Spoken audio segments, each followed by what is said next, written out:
Bismillahirrahmanirrahim. Assalamualaikum warahmatullahi wabarakatuh. Kita jumpa lagi dalam chapter yang ke-8, iaitu Introduction to Noise Pollution. Sekarang ni saya nak memberikan pengenalan kepada pencemaran bunyi.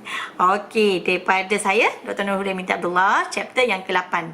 Okey. So, ini adalah outline yang kita akan pelajari pada hari ini. Sangat ringkas chapter ni, mudah saja. So, sebagai pengenalan lah untuk you all nak sambung diri nanti. So, ini adalah bagi untuk pencemaran bunyi yang ada. Okey, apa yang kita sentuh? Physical characteristic, sources, measurement, standard noise, noise problem, control measure. So, mari kita pergi lihat dulu generation of sound. Okey, bunyi-bunyi ni boleh menyebabkan kita sakit kepala tau kalau terlebih bunyi. Cuba bayangkan kalau kita bunyi macam kita berada di hutan. Contohnya kan. Itu mungkin kita akan release tension lah. Tapi kalau macam contoh bunyi yang sangat bising yang kita tidak boleh tidur, mungkin ia mengganggu mental dan fizikal kita. So, sebelum tu kita tengok dulu apakah introduction bagi sound. Sound can define as a sensation perceived by the sense of hearing. Biasanya dia adalah sensation perceived, sensor yang boleh menerima sense tersebut untuk dalam sistem pendengaran kita, iaitu telinga kita lah. Okay, sound require a sources. Memang pun sound ni require a sources. Macam contoh, kita ada botol ni. So dia sources. Ini adalah source dia lah. So, itu adalah sources, sumbernya. Source ni, an object which is caused to vibrate by some external energy source. Memang pun. Contoh saya bekas ni hampir kosong. Bila saya buat sesuatu objek, bila shake, bukan shake, apa panggil, ketuk ni, dia akan menghasilkan tindak balas sebab ada vibration di sini. Alright. So, terus vibration tu daripada dari segi ni lah, vibrate ni, wavelength dia. Okay, next, medium. Medium adalah substance which is carries the sound energy from one place to another place. Mungkin bila saya buat bunyi begini sampai kat depan saya 1 meter, tapi bila saya buat bunyi macam gini, tapi tak akan sampai 10 meter yang kat sana, sebab dia tak sampai. Sebab itu medium tu berbeza-beza, depend tempatnya, lokasinya dan sebagainya. Seterusnya adalah receiver. Receiver ni adalah human ear to measure the sound. So, kalau macam contoh, saya buat jauh daripada saya kan, macam itu kan, mungkin tak dengar sangat. Tapi kalau macam dekat, mungkin dia lagi dengar kuat. Sebab depend on receiver, bunyi telinga kita ni kat mana. Alright. So, boleh lihat kat sini. So, ini adalah jauhannya. Alright, next. Sebenarnya ciptaan Tuhan tu sangat hebat, sebab design telinga kita begitu. Mungkin ada sebab. So mungkin ada orang buat research berkaitan tentang design yang telah dibuatkan Tuhan tu kepada kita, design telinga kita tu. Kenapa bentuknya macam itu kan? Kenapa ada kelopak ni? Kenapa ada lubang ni? Kenapa ada ni, ada ni dan sebagainya. Okey, memerangkap bunyi tersebut lah. Okey. Next, characteristic of sound. Okay, there are two important characteristic of sound or noise. Yang pertama adalah frequency, yang kedua adalah amplitude. Okay. Frequency ni apa? Okay. Sorry lari sikit. Alright. Frequency ni of sound. Frequency of sound. Sound is quickly varying pressure wave traveling through a medium. When sound travel through air, the atmospheric pressure varies periodically. The number of pressure variation per second is called frequency of sound. Iaitu menyebabkan daripada tekanan mengikut kepada per masa, per second, per saat. And is measured in hertz. Boleh juga unit dia dalam hertz, which is defined cycle per second. So ini adalah unitnya bagi frekuensi. The higher of frequency, the more high pitch a sound is perceived. Okay. Contohnya 20 ke 20,000 Hz. Human frequency range frequency below than 20. Biasanya kalau manusia ni boleh menerima lagi untuk kurang daripada 20 Hz. Okay, frequency above 20,000 ultrasonic. Ini untuk adalah ultrasonic lah. Boleh lihat kat sini. Frekuensi B lebih besar daripada frekuensi A. Kenapa? Sebab dia banyak cycle. Untuk yang ni, dia walaupun dia sikit tapi dia cycle-nya tak banyak berbanding ini. Ini lebih tinggi frekuensinya. Boleh nampak kat situ Itu per second dan sebagainya. Next, amplitude. Okay, amplitude ni apa? Intensity, amount of second, energy received per second. Okay, measuring for sound. Ini adalah amplitude adalah untuk measure the sound. Biasanya unit adalah decibel, dB. Boleh lihat kat sini. Okay, contohnya kat sini. Amplitude B lebih besar daripada A. Okay, kenapa? Amplitude-nya, ketinggian ini lebih besar daripada B. B lebih besar daripada A, amplitude-nya. So dia adalah decibel. Boleh tengok ketinggian graf tersebut, itu adalah amplitude. Kalau keluar dalam soalan, so boleh tahu dah macam mana. Okey, cuba lihat kat sini. The typical sound level measured in the surrounding as follow. Macam contoh, kalau library 35 decibel. Office, dia punya decibel yang ni normally biasa 70 ke 80, airport 120. Mungkin sebab kapal terbang lalu dan sebagainya. Alright, boleh lihat kat sini, ini adalah this amplitude yang telah ada orang membuat kajian. Macam contoh kalau air raid siren, macam contoh siren ni akan berlaku kan. Ini memang kita tak selesa sebab tu uncomfortable, tak sesuai untuk telinga kita. Okey, ini lebih quiet. Macam contoh bunyi pokok-pokok, bunyi dan library senyap je. Ini adalah yang lebih senyap, ini lebih bising, tak sesuai untuk telinga kita. So depend on juga. Kalau rumah dekat airport tu mungkin selalu dengar kat petebang, tapi kalau dekat dalam lah, dekat-dekat tu kan, itu sangat berbahaya lah. Tidak boleh selalu kita guna, dan sentiasa kena buat check up sekiranya kalau kita ni berdekatan dengan tempat-tempat yang bising. Okay, noise. Noise can also be defined as unwanted sound. Ya, betul. Bunyi yang bising tu adalah sesuatu yang kita tidak inginkan. Ditulis kat sini juga, noise is defined as any undesirable human or machine created noise which disturb the activity or balance of human animal life. Memang pun kita tak akan selesa kalau sangat bising. Macam contoh orang bunyi lagu rock ke, orang buat construction, buat piling di tempat site ke, setiap masa non stop, mungkin kita akan stres, nak marah kan. Depend juga. So dia akan memberikan kesan kepada kehidupan kita dan juga binatang. Tengok binatang pun sendiri. Type of noise. Okay, type of noise ni yang pertama adalah continuous noise. Okay, bising ni ada beberapa jenis. Yang pertama adalah continuous, maksudnya berterusan bisingnya, dan dia adalah noise that has been sound intensity between maximum and juga minimum less than 3 decibel. Ni. So ini sentiasa constant. Dia punya kebisingan dia tu sentiasa sama dan dia less than 3 decibel. Okay, next. Okay, seterusnya adalah sekejap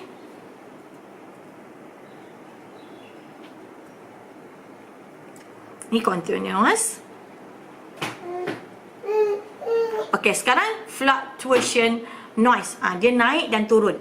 Okay, noise that varying intensity level from high to low over the 3 decibel. Maksudnya dia turun, lepas tu dia naik lagi, dia turun lagi, dia naik lagi, dan walaupun dia tak stable tetapi dia mengganggu, gugat kita punya pendengaran kita. Fluctuation noise. Okay, seterusnya adalah impulse noise. Okay, impulse noise ni adalah noise that has high intensity within a short duration, such as sound of bullet shot. Macam contoh sesuatu yang bullet shot, macam orang tembak dan sebagainya, dan berdekatan, dia akan menyebabkan ia ada sesuatu yang tidak boleh diterima di dalam untuk telinga kita lah. Ia sebagai sesuatu yang dikategorikan sebagai bising. Impulse noise, fluctuation noise, lagi satu, dan juga continuous noise. Right. Yang keempat adalah interval noise. Macam contoh, noise that occur at certain duration that may repeat at certain interval. Memang. Macam contoh, dia bila dia ada bunyi, lepas tu bising, lepas tu bunyi, bising lagi. Dia walaupun dia berbunyi tapi dia constant juga. Continuous. Memang dia constant lah bunyi bising tu. Mungkin disebabkan bunyi-bunyi piling dan sebagainya, kita tak tahu. Okey, dia mengganggu juga untuk bising, dia mengganggu juga, dia menyebabkan noise pollution, bukan air pollution, noise pollution.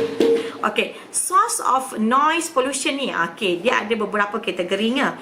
Yang pertama adalah natural sources dan juga anthropogenic sources. Anthropogenic ni terbahagi kepada dua, mobile sources dan juga stationary sources. Alright. Natural sources. Natural sources ni, noise pollution can affect the surrounding environment by causing negative reaction in people and animal in the environment. While nature is not in itself considered to be a creator of noise pollution, any excessive noise from element of nature can be overwhelming to nearby inhabitant and therefore be considered as such. Macam contoh, natural ni macam daripada alam sekitar jugalah. Contoh daripada serangga, daripada burung-burung, daripada animal. Contoh kadang-kadang kan, burung apa yang bunyi bising tu yang tempat tu. Saya terlupa dah. Burung tu ya, dia punya sarang dia tu buat daripada elio tu, saya terlupa dah nama burung tu apa tu. Bunyi dia sangat bising sampai satu bangunan tu memang khas untuk nak buat radio untuk menarik minat burung tersebut masuk. Memang tempat tu.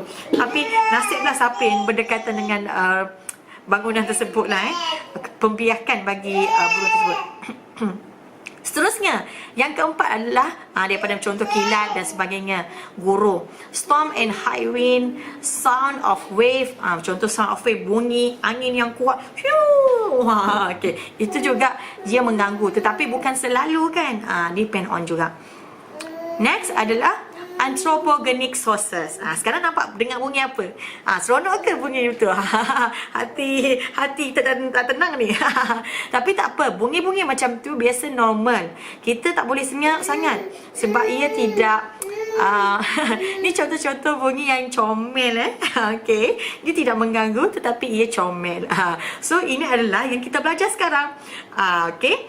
Next adalah anthropogenic sources. Okey.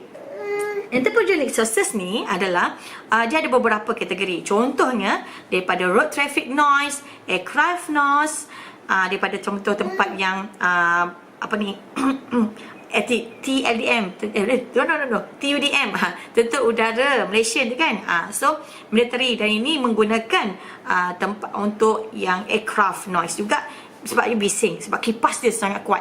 Okey, seterusnya adalah noise from railroad. Daripada kereta api pun dia dapat buat bising juga. Mari baca kat sini. Construction noise. Ini datang daripada kita jugalah ni. Mari kejap-kejap. Construction noise dan sebagainya. Okey, boleh tengok daripada noise in industry. Okay, noise from industry, military exercise, defense program, mining operation. Macam contoh, orang nak buat nak ambil biji timah dan sebagainya kan, dia kena buat mining. Okay, so itu kena buat pengorekan, itu juga bising juga. So ia menghasilkan noise pollution. Alright, seterusnya public address tu. Okay, next public noise. Daripada kita jugalah, daripada underground, rail dan sebagainya. Okay, mobile and stationary source of noise pollution ni dia terbahagi kepada dua, iaitu mobile sources dan juga stationary. Okey, kalau mobile, sekejap ya. Okey, kalau mobile source ni datang daripada transportation, railroad, aircraft, storm wind and vehicle. Tetapi stationary ni daripada industrial, boiler noise, tempat yang orang buat pendidikan dan sebagainya lah, bahan kimia dan sebagainya, construction activities, generator dan gas station. So adik-adik kena membahagikan dua ni. Kalau soalan ditanya, so boleh hafal lah kat sini. Okay, next adalah noise measurement. Macam mana kita nak tahu tempat itu memang ia mengganggu kita punya mental bunyi itu sebagai kategorikan bunyi yang bising. Apa equipment yang digunakan? Kita ada. Yang pertama adalah sound level meter. Okey, sound level meter. Yang kedua adalah impulse meter. Yang ketiga, frequency analyzer, graphic recorder, noise dosimeter dan juga calibrator. Ini adalah tools yang digunakan untuk mengukur kebisingan tersebut. Okey. Efek kesan noise pollution ni kepada apa? Yang pertama, ini adalah untuk efek to human. Noise can psychological or psychological damage if volume is higher, if exposure in prolonged. Sekiranya bunyi tu sangat lama dan dia akan mengganggu gugakkan telinga kita, mungkin bingit dan kita akan jadi tak berapa, orang panggil dengung macam bengong macam itu kan. Dia akan mengganggu gugakkan sistem pendengaran manusia. Yang kedua, macam contoh manusia hearing loss, annoyance, macam contoh yang ni, psychological effect, human perform, nervous system yang akan tak cukup, dan kita akan tak cukup tidur sebab bunyi bising tu asyik tak berhenti sekali. Sebab tu kita kena pergi jumpa pakar telinga, ENT. Okey. Next, apakah kesan bunyi yang bising ni kepada animal? Tengok ni. Tengok ni, kesian dia. Stres ni, binatang ni. Noise can cause serious damage. Tengok. To wildlife, where is animal is adverse effect the noise pollution included. Dia akan menyebabkan hearing loss, masking, physical effect, behavior. Dia akan memberikan tindak balas kesan kepada perangai binatang tersebut. Tengok tikus ni, kesian dia. Dan juga ecological effect. Mungkin dia akan berpindah kepada tempat yang lain yang tidak ada gangguan. Alright, next, effect on plants. Memang bunyi bising juga memberi kesan kepada plants. The production of capacity of growth of plant effect high level of noise. Contoh, kalau tak ada noise, tak stres pokok ni. Kalau banyak sangat bunyi bising, dia akan memberikan stres kepada plant. Sebab itu ada tumbuhan, iaitu benda yang hidup juga. So ada juga perasaannya. Contohnya, tengok kat sini, kesan-kesan kepada material sekiranya apa yang berlaku. The building material may be damaged by exposure in infrasonic dan ultrasonic wave that collapse. Dia akan menyebabkan, macam contoh yang ni, cermin ni pecah. Disebabkan oleh sangat bunyi bising. Alright. Next, legal provision related to noise. Ini adalah yang apa-apa yang menyebabkan, yang undang-undang yang berkaitan tentang noise pollution ni. Okey, sekejap ya. Okey, yang pertama, contoh boleh tengok kat sini adalah factory dan machinery. Ini adalah, dia ada undang-undang, boleh lihat kat sini, yang berkaitan tentang untuk kenapa pollution ni untuk kita kontrol. Okey, dia mesti kena ada beberapa kriteria. Permeability, exposure limit, exposure monitoring, method compliance, PPE. Mungkin kena pakai head ni, apa ni panggil ni, penutup telinga ni, untuk menutup supaya tidak ada bunyi. Audiometric testing program. Okey, employee information and training, dan juga warning sign, record keeping. Kalau ada perasan kat tempat aircraft, tempat kapal terbang kan, dia ada dia punya sign dia tu, macam mana bunyi dia untuk digerak dan sebagainya. Dan untuk supaya lebih ready, orang kat luar tu lebih ready untuk membunyi benda tu. Kadang-kadang dia berbahaya dan sebagainya. So kita kena tahu sains-sains dia bagaimana untuk dalam proses berlakunya penurunan kapal terbang turun dan kapal terbang naik atas. So mungkin dia tak bunyi apa yang kita cakap sekarang macam itu, tetapi kita kena ada sains-sainsnya, warning sign-nya. Okey, permissible exposure limit. Sekarang ada bunyi. Bunyi ni ada bunyi yang comel, tapi tak ada masalah. Okey, ini adalah action. Kita terbahagi kepada dua, iaitu action level dan juga PEM.